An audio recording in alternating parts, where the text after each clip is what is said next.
one game away. Blow up. We're playing for something, man. We're playing for something. Just gotta mean something, you. They gotta mean something. Everything you got. Everything you got. Let's finish this. Do it, fellas. Let's go. Let's do it, fellas. Finish 2-3. 1, 2, 3. Finish. Hey, I got some wise words for that Cincinnati mayor. Know your role and shut your mouth, you jabroni.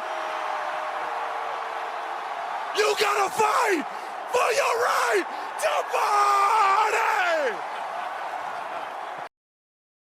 You ready to make history? Come on now. Yeah. You know, there's these two words. And when I say them, people get goosebumps because they know what happens next. So without further ado, free smoke. Look, scared cause I'm drowning in silence with bad thoughts. These days I don't have nothing to say, man, the bag talks. I put in headphones on my driver. Pull up to the spot and give a good dick and Godiva. I can't lie, I'm uninspired. No more pillow talking about nonsense. I only stick around to put some band-aids on my conscience. I don't know why I feel so bad, nigga. That's what we do, no foundation. We don't build no more, we just screw. Half a bottle of Henny, girl, I'm going with the wind. The same niggas say they happy for me, ain't want me to win. So I'm done on my friends. Don't need help popping Coronas and reminiscing. I just call up Big Bro J and say it's time for venting. If I live forever, I hold this hate for some centuries. You don't know how much or how you doing what it meant to me, but motherfuck all that. I don't even offer up the time to make the call back. Stupid Lodo, if they don't get the picture now, man, I crop them out of the photo. I can't relate to my peers. Been doing this shit for years. I'm motivated by fears. I took the wheel and I steer. My sound not dictated by fuck boys in Atlanta. Stay gifted like this album was ghost written by Santa Bars forever, like they decided to throw me under Slammer. Every song's a hit like they picture me underhanders. I could drop a million songs, but they never gon' understand us. Soapbox sermons for niggas never giving chances. Fight our whole lives to get these weak ass advances. Work twice as hard for the shit that they getting handed. And this ain't even nothing we chose, nigga, we branded. Still can't tell why all of these niggas mad at me. I'm trying to get 100 so I can put my team on salary. Give it all to the art, man, I turn my life to a gallery. Man, damn, what a fucked up masterpiece. 1,100 shots and I swear, man, I felt them all. If we ain't even good on our block, man, who can we call? Pre-decline state of mind, we broke crabs in the barrel. Got us fighting our folk, man, this shit just a life of peril. I'm Lamar Jackson. I love the Ravens and I appreciate you giving me an opportunity. Drafted me in the 32nd round, but I repaid you for that.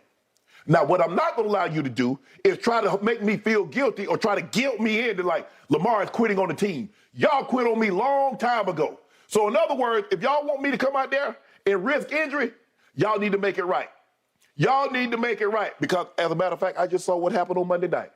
So at any given moment, this thing could be over for me. Now, as a matter of fact, I talked to y'all in the offseason. I talked to you in the offseason. Since you wanted to be nasty, since we going to be nasty, Skip, y'all were nasty. This is nasty. I'm going to be really nasty. Okay. Welcome to Kicking It with Saint on Saint's World. I am Saint. Listen, if you listen to the show, if you follow me, I appreciate you. If you subscribe, if you've been waiting for me to address these certain topics in this video, I apologize for the wait, man. I've been on vacation and I actually been trying to enjoy some of it. So I said, I'm going to put the mic down. I'm going to enjoy this vacation a little bit. And I'm still on vacation, but I got tired of waiting. So now I am here. I appreciate the patience. We finna get into it. So Daniel Jones got paid. Listen, he got the 4 years. The only thing that I care about in the contract is basically, I think it was like 193, I think. And Geno got like 4 years, 105.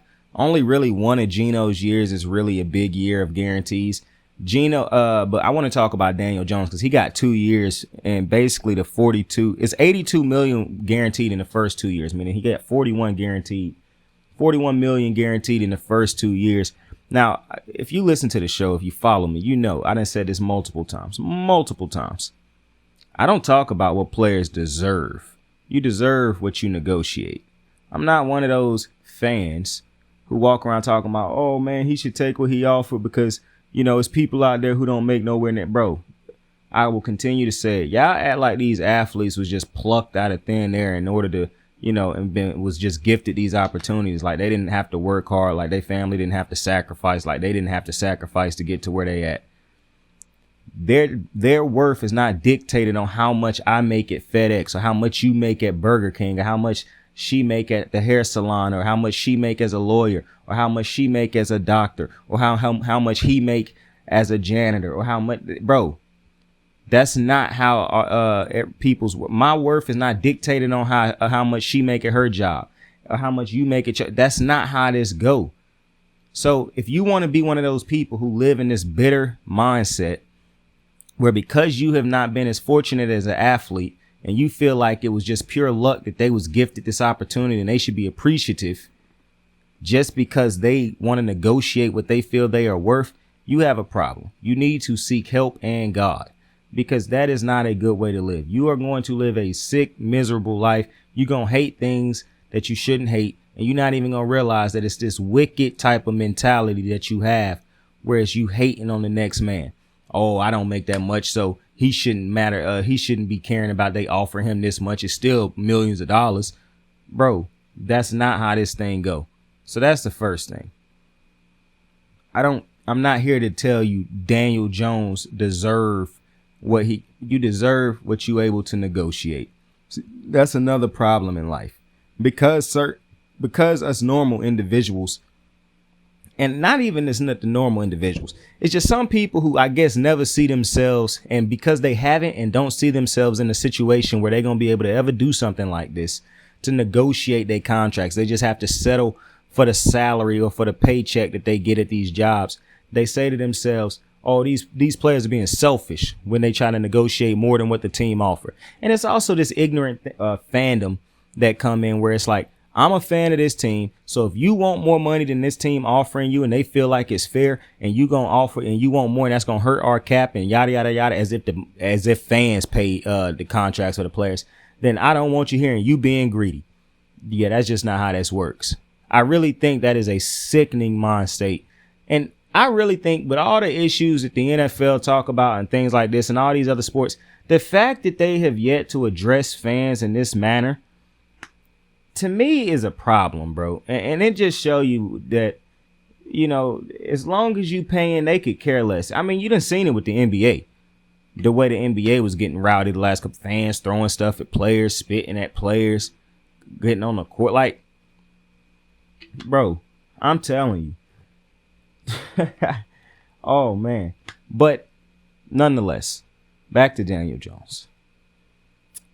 The $40 million that now I'm not here to tell you about that he deserved it now. I'm just here to analyze what he got. And I think, is it a good contract, bad contract, and all these things. And I done seen a lot of people speak on the contract. And I pretty much fall where a lot of people mostly failed on the contract. I mean, shout out to Daniel Jones, bro. Chase your dreams. If Daniel Jones can get 82 guaranteed in 2 years after the season he just had, where everybody want to say, oh, he had a great, bro, he threw 15 touchdowns. The most touchdowns he done thrown in a career. I saw, I can't stand Emmanuel Acho, but he said a stat the other day that was astounding to me. Daniel Jones has never thrown more touchdowns than games played in a season. So if he threw 10 touchdowns, if he played 10 games in a season, he didn't throw more than 10 touchdowns that season. If he played 14 games that season, he didn't play more than throw more than 14 touchdowns that season. That's insane, bro. He is legitimately worse than Baker. Like, I will go ahead and put that out there, but he got paid, so shout out to him. He might be worse than Baker, bro, because that is actually insane to me, bro. Because I can't even say that for Baker, bro. Baker done had seasons where he threw more touchdowns than he games played. So that's actually insane. And I find it very funny that everybody now all of a sudden forgetting about the turnover problems that Saquon Barkley had. I mean, not Saquon, that turnover problems that Daniel Jones had with the interceptions, the fumbles, and all that now. That's funny. But listen, I don't think this contract gonna really turn out to be great. I told you how I feel about the Giants, and it's not necessarily a Daniel Jones thing. I don't think Daniel Jones is a great quarterback.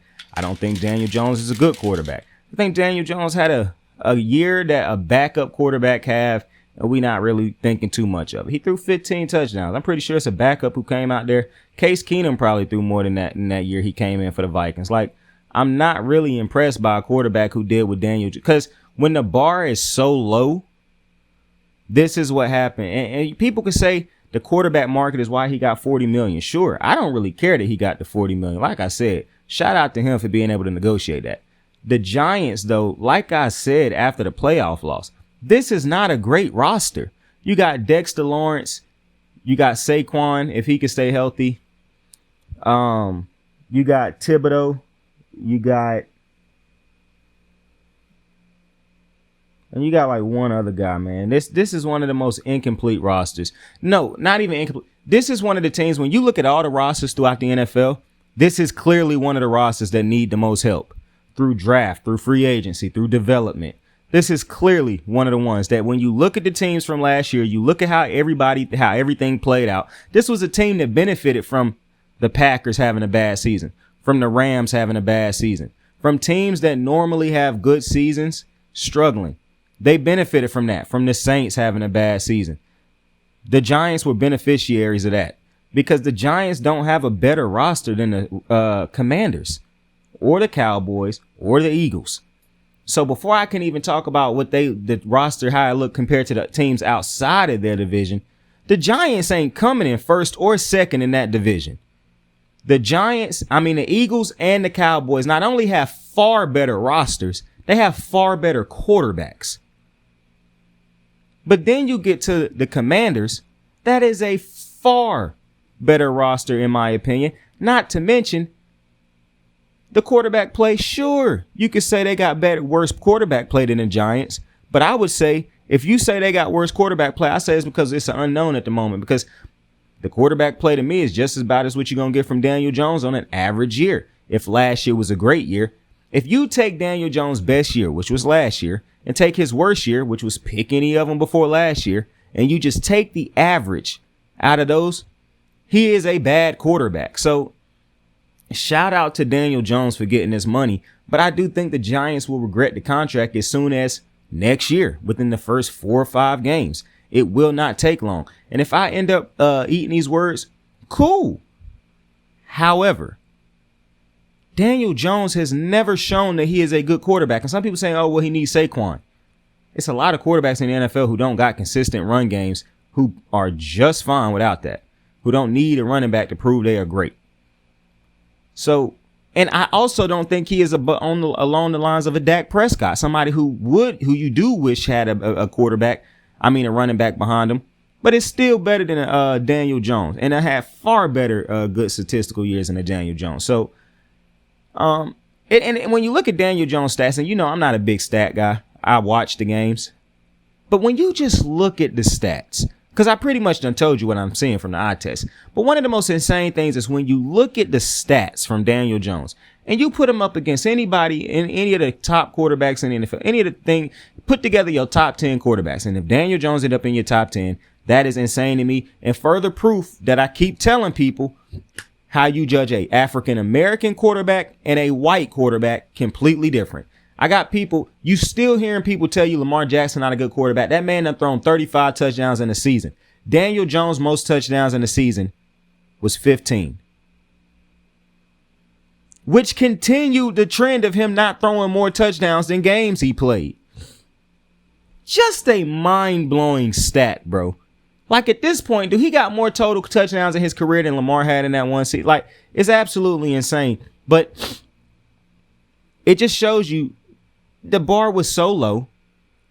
And one of the things that I will say real quick before I continue, I was really irritated when I saw that report. It was a report that came out that the Tisch family just love Daniel Jones. They look at him as a son. You see, this type of ignorance, and you should be angry as a fan that your team is being run like this. Because for you dumbass Giants fans, and I'm not even going to call you dumb, you hanging on to hope. Now, that's a lot of smart Giant fans who know Daniel Jones is not a good quarterback, who knows this ain't going to happen again next year. Last year, what happened was a flip in the pan. And you could be excited about beating a bad Viking team. Sure. Let's see where that gets you next year. It's a lot of Giants fans who I already done seen say, bro, we should not have locked Daniel Jones up for that long. We should have just moved. I done seen Giants fans actually say that. But the majority of Giants fans is trying to act like Daniel Jones is actually that guy. Bro. Look at Daniel. Look at Daniel Jones' stats compared to any quarterback that you think is a top 10 quarterback, bro. I don't think that Derek Carr a top 10 quarterback. Look at his stats compared to Daniel Jones, bro. Like, Daniel Jones, the bar was low. The expectations was super low. And he turned that into $82 million guaranteed in 2 years, bro. Shout out to Daniel Jones, bro. Unbelievable, bro. Unbelievable. But yeah, Daniel Jones done basically shown you every year, basically, even last year, in my opinion, that he ain't no franchise quarterback. But they gave him 82 for the next 2 years. And it's wild because you give the tag to Saquon, and it only costs you like $10 million. And I hate the franchise tag. And I said this multiple times. I will never be a fan of the franchise tag. That shit should not exist. It's a disgrace that these NFL players have not figured out a way to get that shit out of the NFL through negotiating and whatnot. I would prefer to take less money up front right now if I can get that franchise tag out of here right now. Because what that would do for players, the fact that a running back can have a phenomenal year and get a franchise tag placed on him to suppress his value in his market and force him to stay with you that year till you decide either we want him to give him a long-term deal or he gonna have a bad enough year to where we could just release him anyways and he won't get what he was gonna get last year anyways, or we don't have to pay him what we would have had to pay. Like, that's so ignorant. I hate that shit. That's why Lamar Jackson can't go out and get what he want right now. I will never be a fan of the franchise tag. No other sport got that buffoonery. Now, baseball do got a lot of loopholes and BS and control timing and all that garbage in they sport. But, you know, I do not like. Now, I don't have a problem with the way the NBA do it, where you basically gonna be on the team for the first 5 or 6 years, the team that you got drafted by.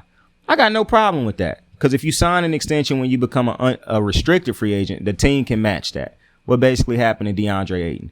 But if you're a superstar player and you know that you still gonna become a free agent and you don't want to be with the team, because most rookies in the NBA take that first rookie contract extension. But if you know for a fact that you don't want to play on that team, I think they can only keep you for like that next year, and you're a free agent after that. You're an unrestricted free agent. And so where if you sign a deal, they can't match it because they no longer own your rookie rights, because your rookie rights is only the length of the rookie contract, I believe. After that, if you didn't sign in a contract extension with them, then the rights is null and void. Now, I could be wrong on that, so ignore that if that shit is wrong. But nonetheless, I don't know why we talking about the NBA when we talking about the NFL. But once again, I don't think this signing really make a difference for the Giants. Like, I don't think it make them better. I actually think it could end up hamstringing them, because I don't know how the Giants get that much better over the next couple years with this roster. I don't think they get good enough in the time frame Daniel Jones has this contract to where the fans won't say, oh, we overpaid Daniel Jones, this was a waste of money, yada, yada, yada. Because Daniel Jones just simply, in my opinion, is just not that good. Like, I don't even think he is an average quarterback. I'm almost certain he is below average. I gotta check Baker Mayfield's stats, bruh. Because I think Baker might got better stats than Daniel Jones, bruh. And that's absolutely crazy to me, bruh, when I think about it. Because from the eye test, that Baker, because, you know, I never missed a Baker Mayfield game until this year, because I was always, after he had said what he said about Lamar, I never missed another game from Baker. I haven't seen every single game of Daniel Jones' career. I done seen well over 20 plus games, 30 plus games of Daniel Jones, but I don't watch him like I watch Baker. But I'm about to start watching Daniel Jones even more, bro, because I got to make sure I'm seeing what I'm seeing right. Because I'm almost certain from what I done seen, and it's not even just what I done seen, bro. From what I done seen and the numbers, because I'm not addicted to those dumbass completion percentages. I see too many quarterbacks boost those stats with the check down crap they do. So I don't care about that. But like I said, I don't think this contract really going to end up working out too much for the Giants. I think the Giants should have pushed full reset on this franchise. I think they should have let Saquon and Daniel Jones walk, opened up that cap, opened up that money so that you can start a true rebuild. But, you know, when the two owners love the quarterback like a son, you know, this type of doofus shit happens. So it's the Giants, bro. What can you expect? The Seahawks signed Geno Smith. I hate the contract Geno Smith signed, but I guess Geno Smith understood where he was at in his career. The Seahawks, man, I'm just not the biggest fan of the Seahawks, bro. It feel like they constantly trying to screw over the players on these contracts. Like they trying to get players to take far less than they kind of feel like the Braves, bro. And I understand if you're a fan of these teams, you gonna love that because they find a way to sign players that's far more than what they signed for. Even the Braves do that crap. They sign great players, trade for them. Like Acuna signing for $100 million is just one of the stupidest contracts I think I've ever seen in the history of contracts in any sport. How can a player as good as Ronald Acuna sign for such a doofus ass contract? I would sue my lawyer, bro. Like, it's no way. You sue myself. Like, how in the hell like the Braves got one over on a bro. The day that Acuna become unhappy, because it's only gonna be so long before he can see so many different people sign for bigger contracts than he signed for. It's probably gonna be when Alec Bohm signed for way more than he get. Because Alec Bohm can go to another team. Him and Reese Hoskins. They going to get far more than what Acuna got. That's when he going to get set off. You see, he couldn't do it when Julio Rodriguez signed for more than him. Because Julio Rodriguez is a stud. He probably not better than Acuna. But, you know, recency bias, people will argue it. Man, you ain't recency bias arguing no Alec Bohm. No, Reese Hoskins is better than no Ronald Acuna Jr., bro. 100, right? Like, what was his manager was a plant for the Braves, bro. There's no two ways around it. I'm at the point where the Braves is offering the agents more money to sign their players for less than they offer. Like, it's something going on, bro. But I don't like the Geno Smith contract. I don't like how heavily incentivized it is. And I saw Pete Carroll say, you know, if you work hard and you successful and you earn it, then you get it and you get paid. And we ain't had that's not how this shit works. That is not how this works, bro. I hate it that I hate it when fans think that this is how it works, because that's not how it works, bro. You do not get rewarded for having success 3 years down the road for you. No. If you have success, and I understand the Geno situation, how he wasn't a successful quarterback when he got to Seattle. I get that. However, Daniel Jones has not, bro, Geno Smith last year in Seattle was better than every year Daniel Jones done been in with the Giants. Like, see, this is when having an agent don't make sense to me, because you keep telling me, oh, Lamar need an agent. Lamar need an agent. Who is Geno's agent? Because I'm pretty sure it's a different agent out there that could have got him more money. And if he is so incentive, like, it's no way Geno couldn't have got a better contract. And teams are desperate for quarterbacks, bro. He could have got a better contract than what he got from Seattle. I don't know if it's him feeling like Seattle, I owe Seattle. I hate it when players show this type of this blind loyalty. Because if Geno struggle next year, Seattle not going to hesitate to start looking for another quarterback, bro. Like, loyalty is a one-sided thing in professional sports. That's why when fans beg for players to be loyal, I ignore that shit. Because loyalty is one-sided in pro sports, bro. So I don't know why Geno took that contract. He could have got more somewhere else probably, or even a better contract from the Seattle Seahawks. But listen, if he wanted a heavily incentivized contract where it's more of a, you really got to play great and get these accomplishments to earn it, then fine. But to think that a team's success is solely dictated on how great a quarterback plays is foolish. It just is. Lamar Jackson done carried the Ravens in every single way you could possibly think of. Eventually, the only thing that happens when a team don't now, in defense of the Seahawks, they are better at building an offense than the Ravens are. The Ravens lucked up and got Lamar Jackson and Mark Andrews and still haven't figured out how to properly build a team around offense around them. Seattle got DK and Tyler Lockett. However, the success now, Geno is in a situation where you do got those two type of receivers on the outside. So, it is some pressure on you. You do got to perform. However, if a defense going out there giving up 30 plus a game, well, let's have some conversations. If the run game is absolute garbage and it become a team where you only have success when you dropping back, that's a problem, because Geno not the quarterback who need to drop back so it ain't just on Geno. So I don't like heavily incentivized type contracts. I also don't like milestones. Football is not a guaranteed type of game, which is why I say it all the time. I'm astounded by the dudes who come in on a year in, year out basis, and it's great because it's not easy to be great. It's not easy to be good on a consistent basis. But shout out to Geno for getting the most money he done got in his career, bro. Shout out to him. He won most improved player last year. What he should have, he won comeback player of the year last year. What he should have won was most improved player, but they don't have that award because who knows. But now the moment I guess you came to this video for was my guy, Lamar Jackson. We got a lot to talk about. I'm gonna try to be quick. I don't want this to turn into an hour-long video. So Lamar was tagged, and immediately you saw all they say colluding allegedly happening with, I'm out. All these losing ass teams that don't have good quarterbacks, talking about that. Who cares? I'm not focused on that.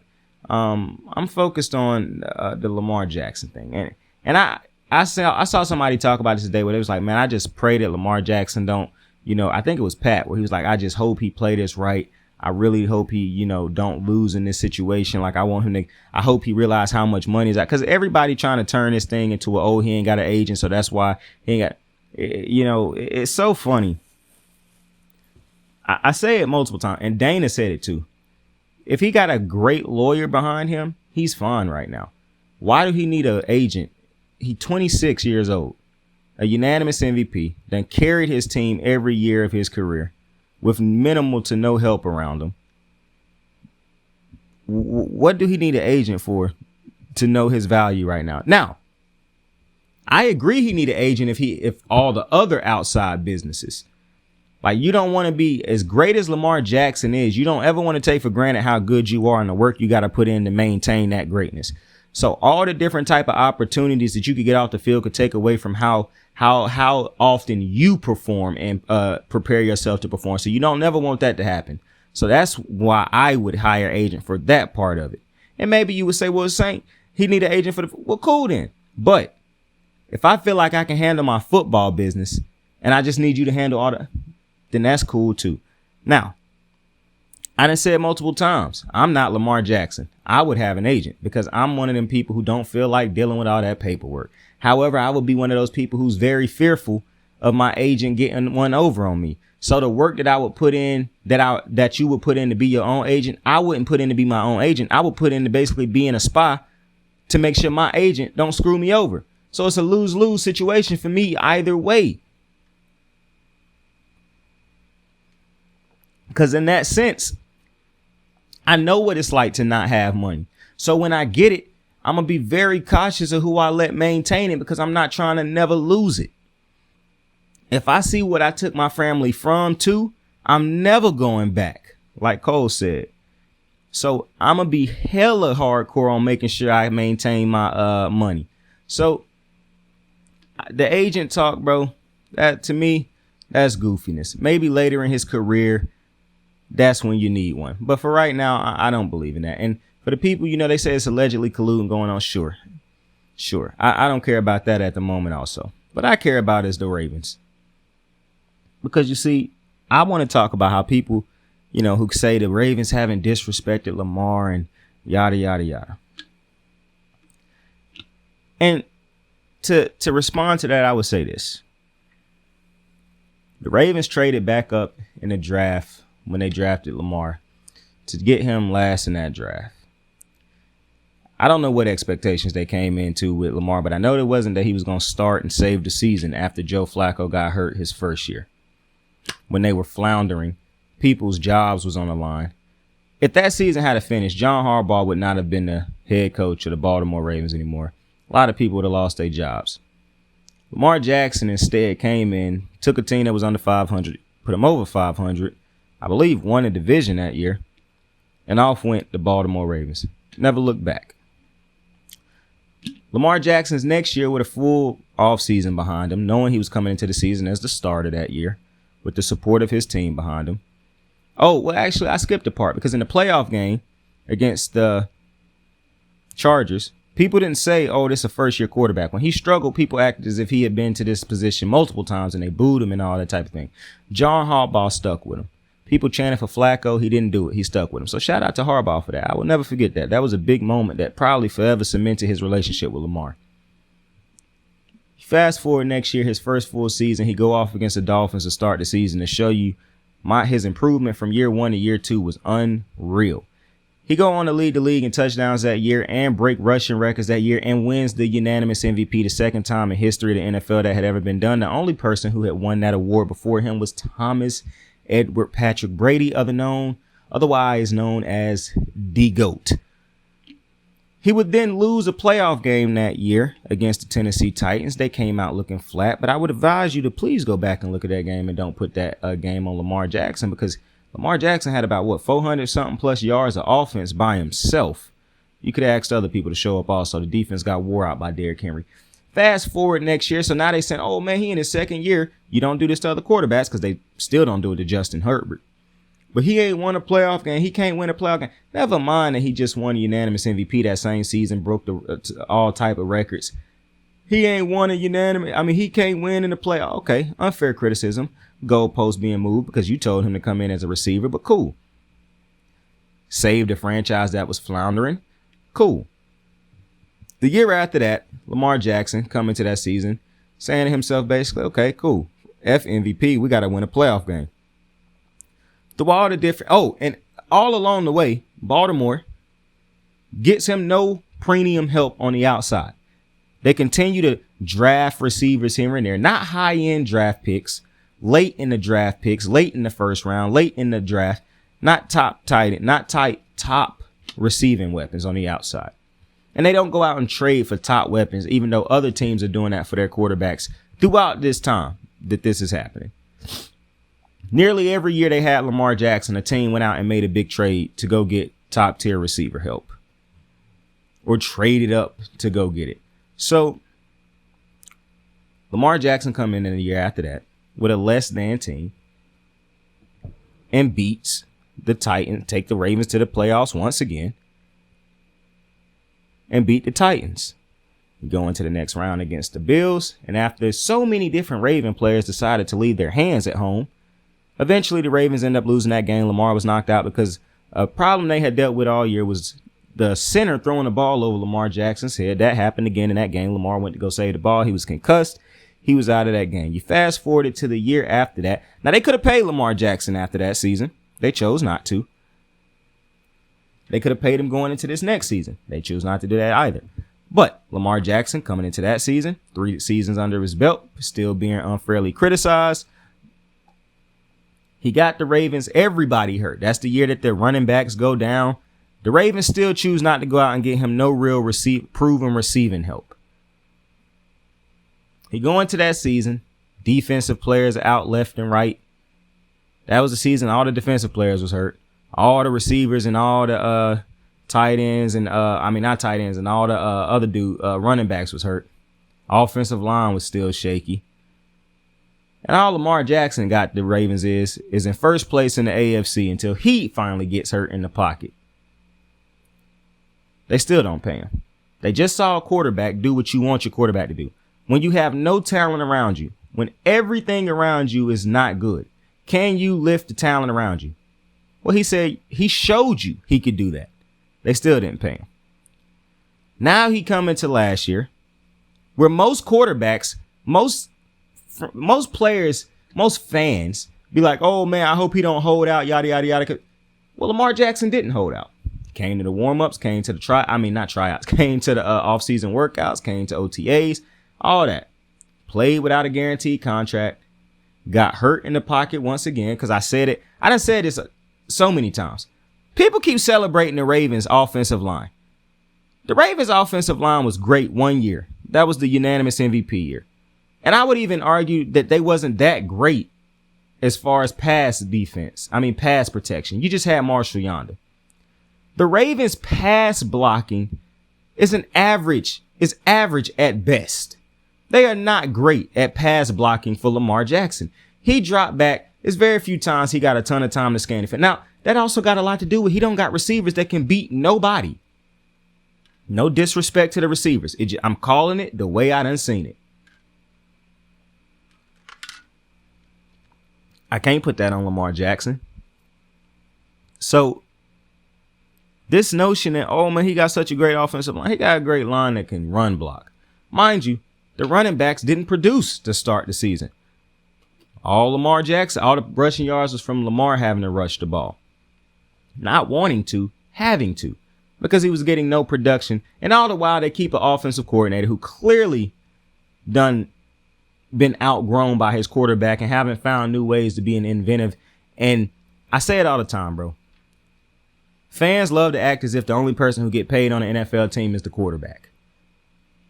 Offensive coordinators get paid too. Their job ain't to be better than the quarterback. It's to make the life easier for that quarterback. Eric Bieniemy's job wasn't to be better than Andy Reid or Pat Mahomes. It was to make sure that when Pat Mahomes struggled, he knew how to get Pat Mahomes back on track. Because quarterbacks like Pat Mahomes, Josh Allen, Tom Brady, Lamar Jackson, Aaron Rodgers, they do so much to make the job easier for a head coach and a coordinator.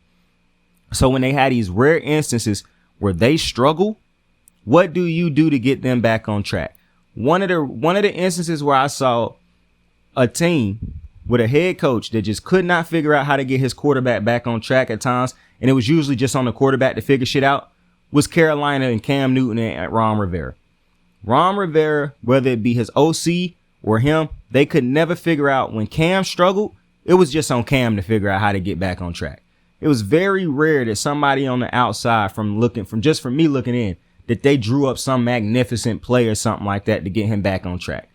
I think Norv Turner did as good a job as anybody did to help Cam, rather than saying, okay, Cam, you're just going to have to figure it out. Like, bro, you get paid to do a job also.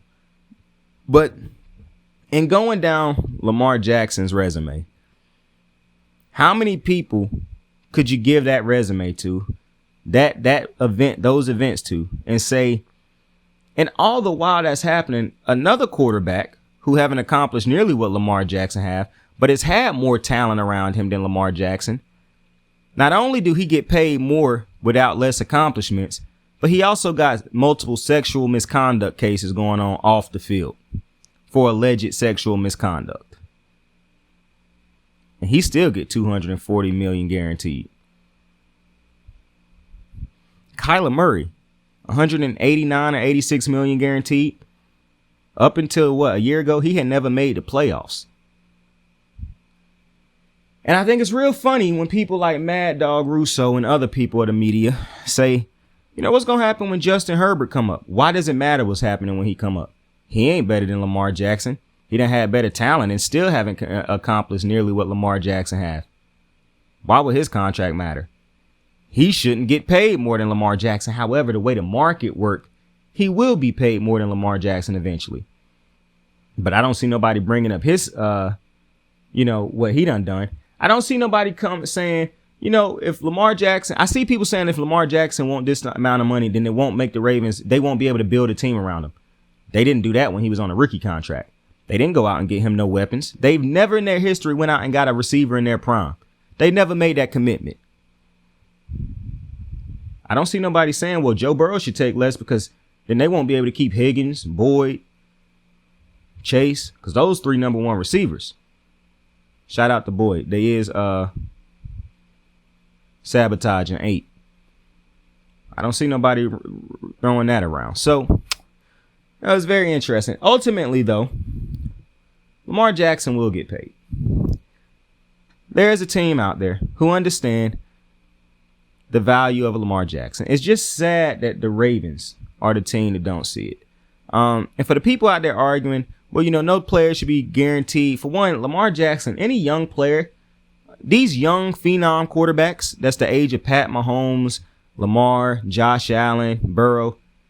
No, they definitely deserve those top tier contracts, those fully guaranteed. Because for one, what I know is they'll more than likely earn every single cent of that contract if they in their early 20s.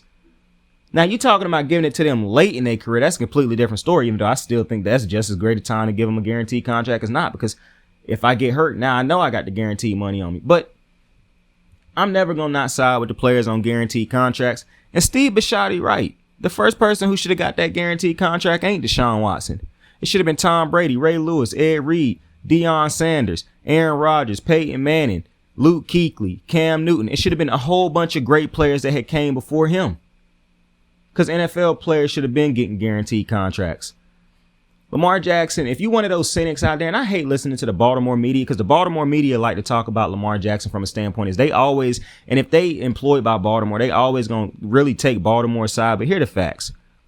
It's so disgusting when they basically, they want Lamar Jackson to not be able to get a good contract out there, to not get a fully guaranteed. They want him to have to come back to Baltimore because they want to be able to be happy rooting for a team on Sunday. And they know Lamar Jackson getting as good a chance as any quarterback out there, not named Pat Mahomes, to win a Super Bowl. And so they want Lamar Jackson to have to come back to Baltimore. I'm a Baltimore fan. I don't want him in Baltimore because I hate the way Baltimore done disrespected this man. They had chance after chance to not only give this man a better give him an extension before the Deshaun Watson shit ever happened, but the fact that people think that this man should go out there and take less than what he deserved for a team. You tell your quarterback to possibly take a pay cut if the team already done proven they'll go out there and do whatever it take to build around you. This is a team that in his first 4 or 5 years on a rookie deal chose not to go out and trade for a superstar receiver for him. And they could have. They made trades to go get the trade back up in the first round and took tackles and shit like that. A safety. They could have made a trade to the Cincinnati Bengals to get one of those top number one receivers over there. They could have made a trade to a team to go get a number one receiver. They could have made a trade to the Vikings to go get Adam Thielen. He ain't been a number one in like 2-3 years. They've chosen not to make commitments to receivers that cost a lot of money because, for one, they've been bailed out by the fact that we got Lamar Jackson. We clearly see what he can do without the talent around him. So if we just make the defense better, he can still play just as great without the talent around him. Not realizing how much easier the game is for Lamar Jackson when not only that, do you know how ignorant it is to do that to Lamar Jackson? When he is young, still trying to learn the game. Yeah, he been great, but he want to learn the game too. How do you not go get him actual legitimate superstar talent around him and try to force him to do what you done made him do with this shit around him right now? And I hate this for Lamar, bro. And it really pisses me off that Baltimore doing him like this, because all you jackass fans who against Lamar, you pray that you get a quarterback, a franchise quarterback that's all for the team, that even when he should hold out, he still come in. He say all the right things. He fun with the media. He always got a smile on his face. The community love him. He do more with less than any quarterback in football. He never complain about the lack of talent around him. He never complain about the issues with the lack of spending of money on the offense when Baltimore have been the less spending team in the NFL on the offensive side of the ball. He never bitch about nothing that go on. You always see him smiling and happy and wanting to be friendly to people. You see how he put this team on his back. You see how he conduct himself outside. You see how he carry himself. And you still find reasons. Oh, well, look at this playoff record. You still find reasons to try to hate on this man. Further proof that you can do everything right and still they'll find a way to hate on you and tell you you don't deserve what you feel like you deserve. So I'm praying Lamar Jackson. I'm not even praying because I know Lamar going to get his money. Every team out there not this fucking stupid. There's going to be a team out there that's going to go after Lamar Jackson. You best believe that, whether it be this year or next year. See, if I'm an owner, I'm going after him this year. I don't give a damn about 2 first-round picks if I can go get me a Lamar Jackson. I'm paying that toll. Point blank, period. Now, if I was a more cautious owner, maybe I would take that chance to wait till next year when I know I don't got to give up those picks because they going to lose them regardless. But I just doubt that because a generational talent like Lamar Jackson don't just fall into your hands every day. It's just plain and simple. I got to watch this man carry a team with Devin Duvernay, Willie Snead, Marquise Brown, and players like that. If I'm the Jets, the Commanders, and teams with top tier weapons are all around, you think I'm not going to get Lamar Jackson? Hell, if I'm any team that ain't got a quarterback period, you think I'm not going to go get a quarterback that just carry that shit? You think I'm not going to go get him so I can see if he can carry my shit and maybe I go and get a receiver for him? You're wilding. Shout out Lamar. You going to get paid, big dog. With that being said, though, I appreciate y'all for joining me on another episode of Kicking It with Saint. I'm about to go work out. Tell somebody you fuck with them. Tell somebody you love them. You can be anything in this world. Choose to be kind to somebody today. Lamar, get your money, my guy. Saint out. I got the moves like hot sauce. Lil' mama taking the top off. I'm laying down getting topped off. After this, she know she getting knocked off. I know she loving the money, so I keep on thumbing and thumbing. She say she horny when she taking shots, so I keep them coming and coming. Now I'm putting dick in her tummy. Scoop her up like I'm raking her something. You would think shawty red track, the way that she running and running. You getting dumber and dumber. You out here chasing the bone. After she finished from giving me dome, the Uber is taking her home. Tight.